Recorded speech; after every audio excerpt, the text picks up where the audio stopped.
guys. I don't know what I'm doing. Besides struggling. I've legit had too much coffee. Excuse you. That's never happened. Hey, Tony. Hey, Jamie. So I know it's early. My hair looks crazy because I'm about to straighten it, so just excuse that. Don't even look at it. Hey, Amanda. I gotta take 4 kids to town, buy school supplies, because it may feel like summer, but school's starting in like 2 weeks and 1 day if you live in Tullahoma.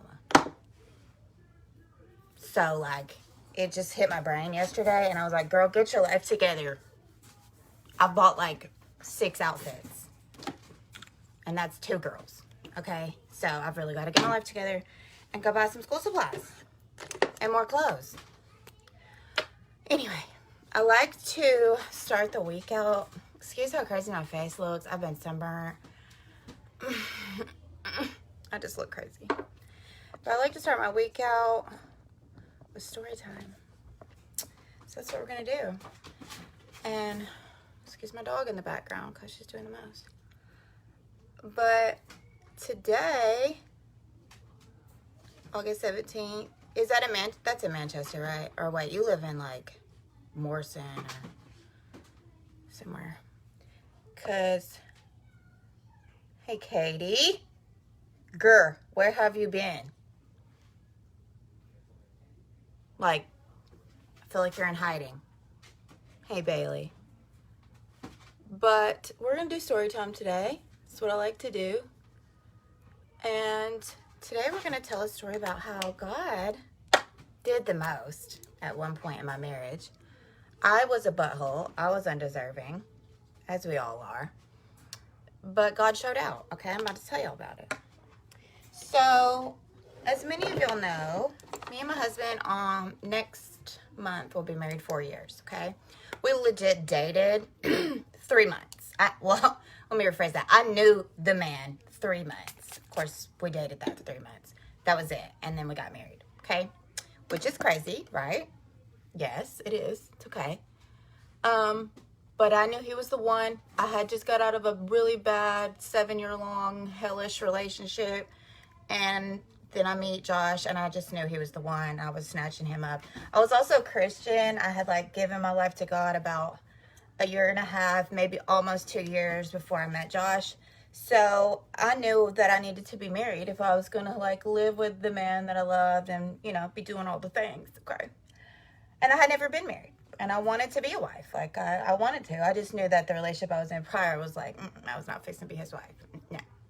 So, anyway, we got married. The first year of our marriage was like, cool, yes. Like, we're married. This is great. That's my husband. But about 1 year in, here comes all the baggage that I'm carrying, okay? He's carrying his too, of course. I really believe that mine was a lot more. If we're being real, mine was worse.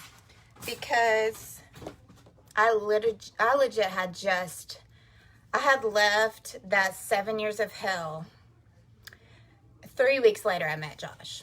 3 months after that, I married him. Okay, so let's be real, y'all. I didn't have time to heal from 7 years of hell when I got into my marriage. So here's this man helping me heal from a hot mess that he didn't create, okay? Which is hard for a man.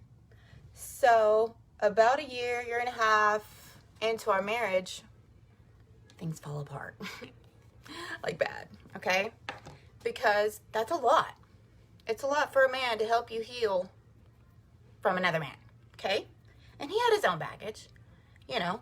He has trust issues, which is like the one issue I don't have. I have them all except for that one. Because I haven't really been cheated on. That's like, if I have, I don't know about it. So cheers to y'all if you did. But that's just the one issue I don't have, but I have all the rest. So he had trust issues, and I had just everything else. So listen, we split up. I know, y'all, people literally, this is funny, people literally that we didn't really know, but that just like followed us on Facebook, literally messaged us when we broke up and were like, what is going on? Like, why are y'all split up? Like, we need answers. We've been following y'all's relationship, and like, we're invested. And we need answers. Like, why are y'all splitting up? Y'all seem to be like the perfect couple. This doesn't make any sense. There's, blah, blah, blah. Okay. Because, you don't post all your drama on Facebook. Hey, Tiara. So we split up. We got back together the first time. It was fine. Then we split up again after like a couple months. Because we kind of just band-aided it the first time and was like, we're sorry, we still love each other, and we got back together, and we didn't really work out anything. We just put a band-aid on it. Well, the second time we split up, we had this nice house. I was a stay-at-home mom. I had quit Sonic, and I was a stay-at-home mom. It was the first year that we had his daughter for the first year already. So it was actually the second year that we had his daughter for the summer. But it was the first year that I was like at home with them all the time. Because the other year I was at Sonic, so I like seeing the kids after work, and then you go to bed, and it wasn't a big deal. Well, I was overwhelmed. We fought a lot. He was working way too much to try to provide everything because I was staying home, and we ended up splitting up. Long story short, I couldn't pay for that house by myself, clearly, because I was a stay-at-home mom. And so I had to move out. He was gone, and I had to move out. So here I am. It's like I done told my landlord what was happening. She was really cool, and I knew I had to move out like before the rent was due again. So I'm like packing everything, and I'm like, I'm really dramatic, if y'all haven't noticed. Okay. Also, one of the things that God is working on me on, and I've honestly gotten a lot better, but I'm a grudge holder, okay? Like, if I'm mad, I'm mad. Like, I can't help you. I don't want to talk. Like, I'm done. I have nothing to say. That's just how I am. And so, clearly I was upset. And so, here we are. And Josh and me are not talking. Like, we're in the mad phase of breaking up, okay? And I'm packing all my stuff to move out of my house. I'm really upset because now I have to go live with my mom, and ew, who wants to do that, right? And Josh orders stuff on Amazon like all the time, okay? Literally, I had done told him, like, hey, change your mailing address. Obviously, we can't get mail here anymore, like, and you especially don't need to get mail here. Helga! Y'all want a dog? So sick of the puppy stage. Anyway, so, okay, unbeknownst to me throughout this entire time, okay, backstory, I have to tell you, in my mind, in Kayla's world, this is what's happening. I'm bitter, I'm mad, I'm not talking to Josh, I'm like, if he is texting me, I'm like snipping, I'm being a butthole, okay, I'm a butthole the whole time. I'm just upset. And unbeknownst to me, he's like meeting with our pastor. He's like depressed. He is sad, but Josh doesn't convey that well. Y'all know men. They don't express emotion. Like they do, but not in a healthy way. Not like how you would want them to, okay? So I didn't know any of that.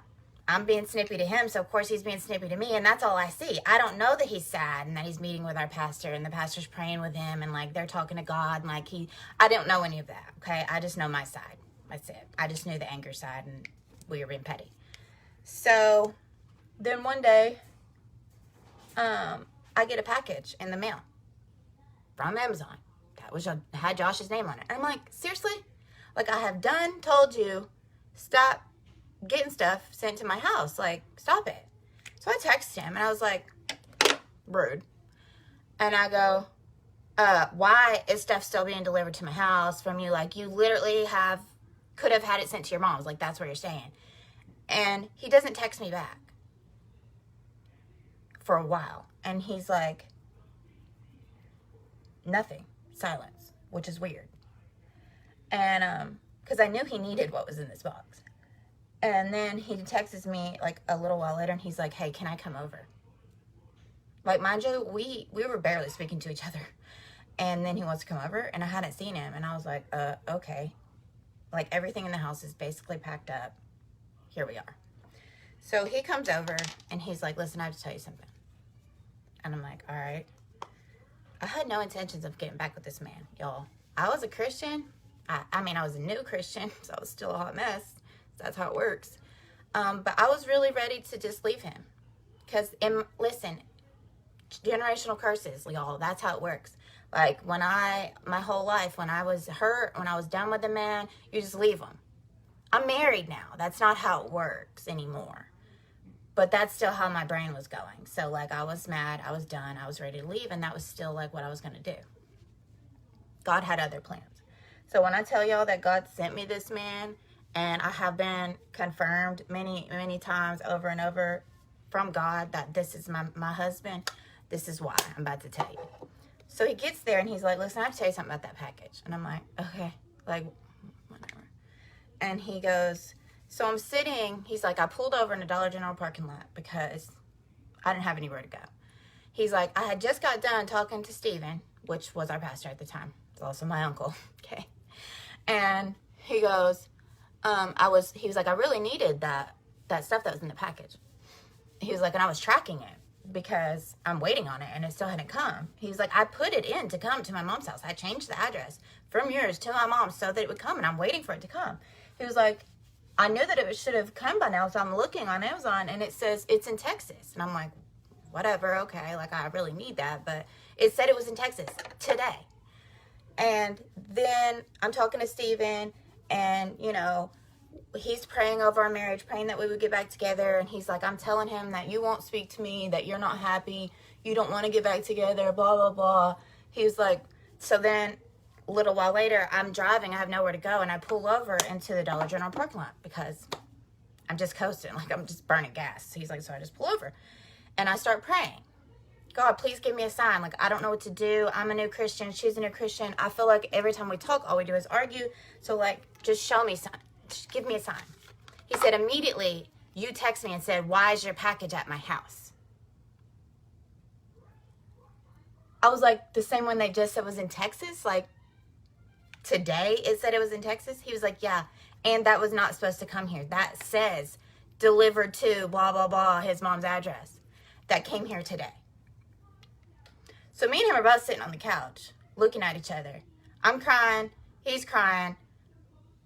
Like, we were mad at each other. But then he tells me this story, and I'm like, there's certain times in life where you just cannot deny the presence of God or God's sovereignty working in your life. And he stayed the rest of the night. Like, he sat on my couch.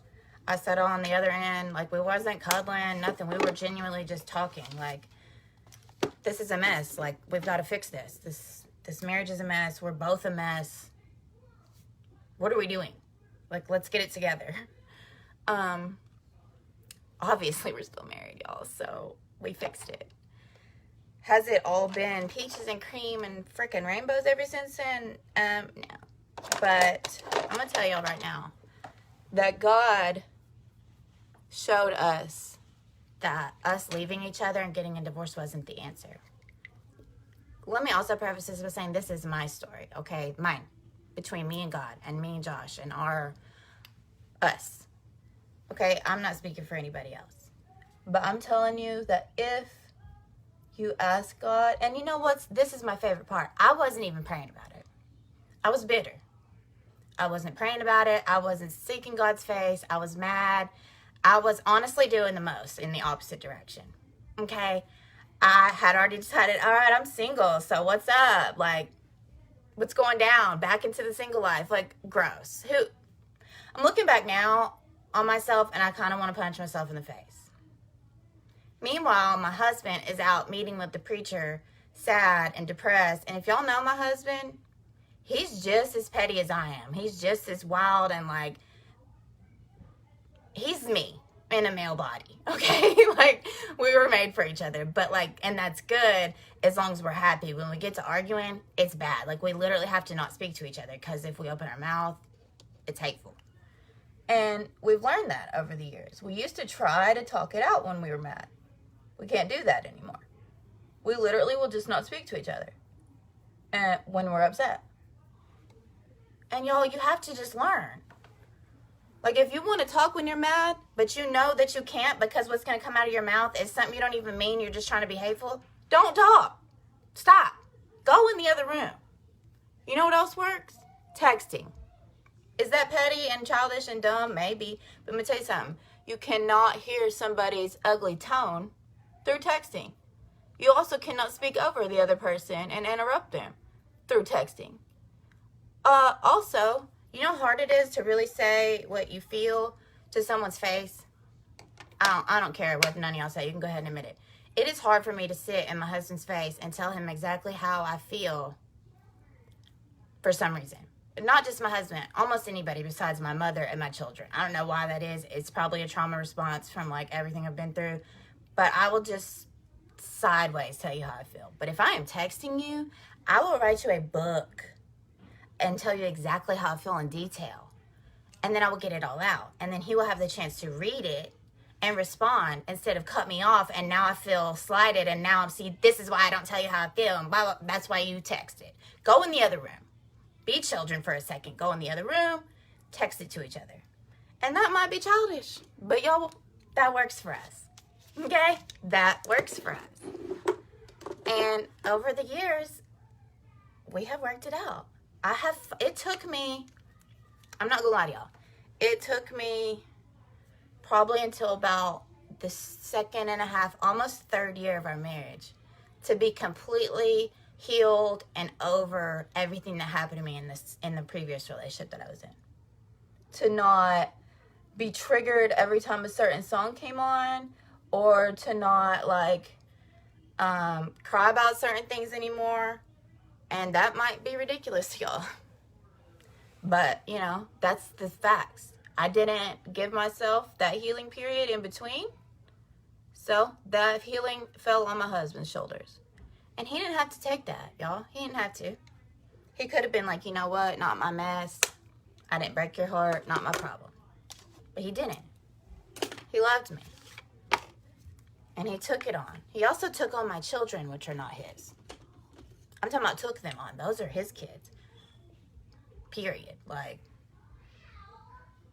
he doesn't call them his stepchildren. Those are his kids. And in the middle of, even towards the end, in any of the period of my life where I was in that bad relationship, I could have not pictured myself as a wife. I could not have pictured another man genuinely loving and my kids. I couldn't see another man like discipline them and me allowing it, and like us being like a whole family and it not being weird. Like, I couldn't picture it. Like, I would have laughed you in your face and been like, stop. But here I am, and it's not weird. And it's just like me and him had these kids, and they're just his kids, and it's fine. Like, if he disciplines them, I don't feel no type of way. That's just how it is, y'all. So I'm telling you that even when my flesh and my broken spirit and my sinfulness wanted to walk away from this marriage, because I did, more than once, okay? Even after this, okay, like a little bit after this, almost a year after this, I even told Josh one time, you're too good for me. I'm broken. Like, you can do better. And I genuinely, we were living at my mom's house because, yet again, our life was a mess. And I kicked him out. I made him leave. And I told him, like, that time we actually got divorce papers.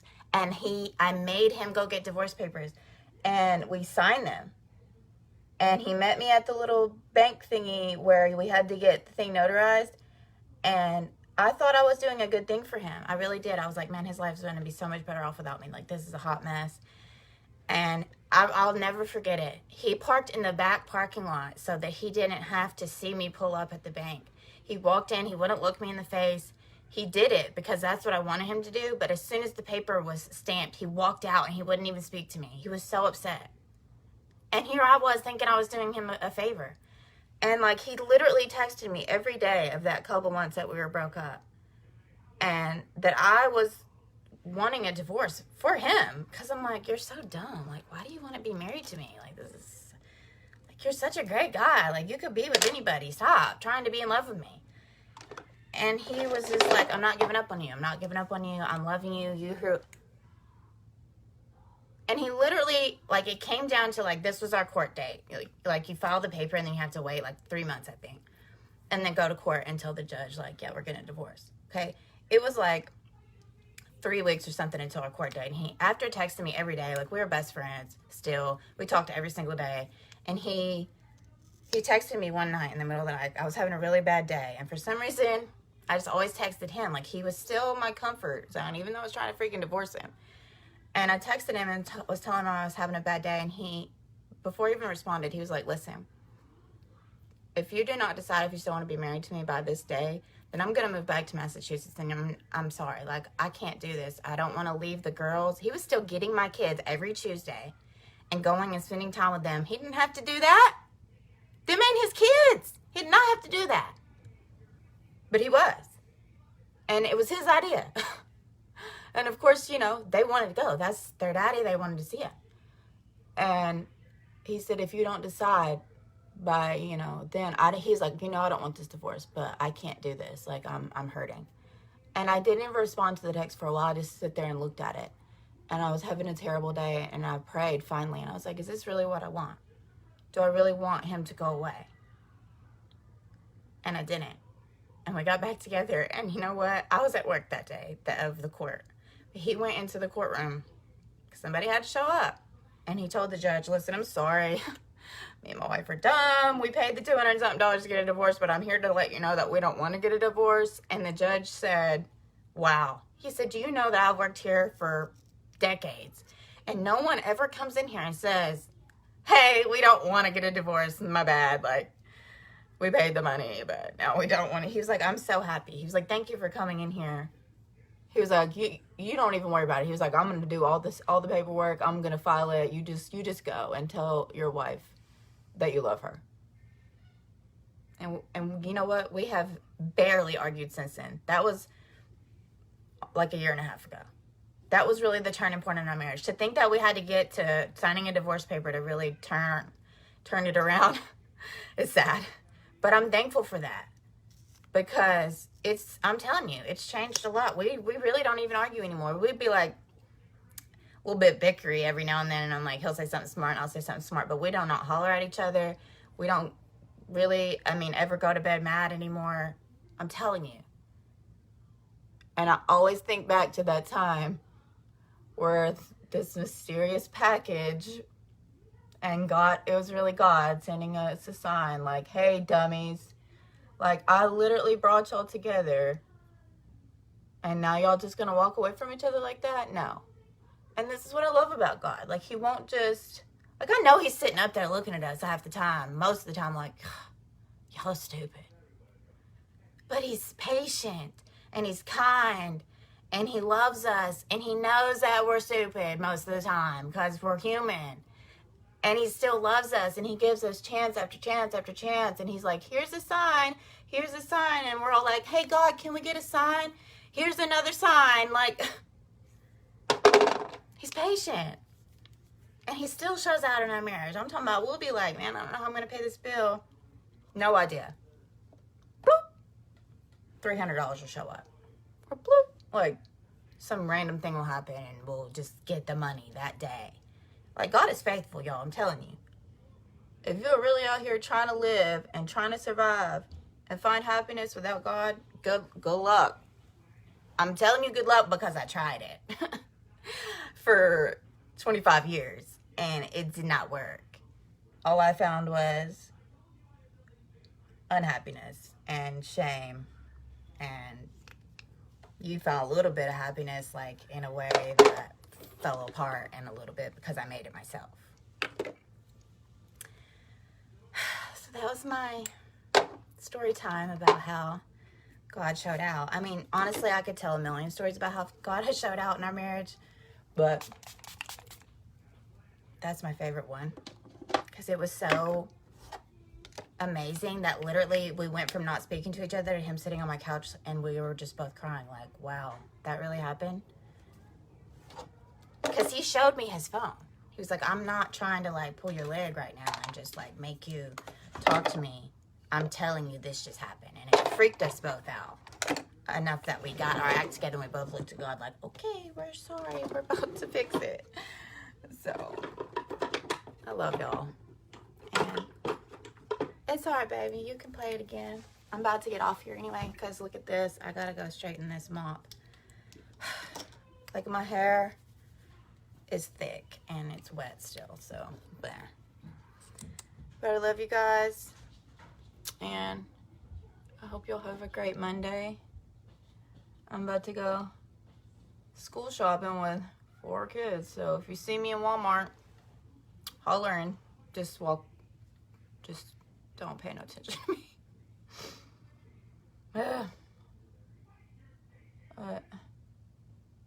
Like, listen, share your stories with me. If God has done something like crazy cool in your life that others would be like, oh, that's a coincidence, share it with me. I want to hear your God stories, because I don't believe in coincidences. There ain't no such thing. If something crazy happened that you can't explain and that people wanted to say, well, that was a coincidence. No, that was God speaking. Let's talk about it. I want to hear it. So I love you. And this is my pharmacy face. Awesome as always. And I hope you'll have a great day.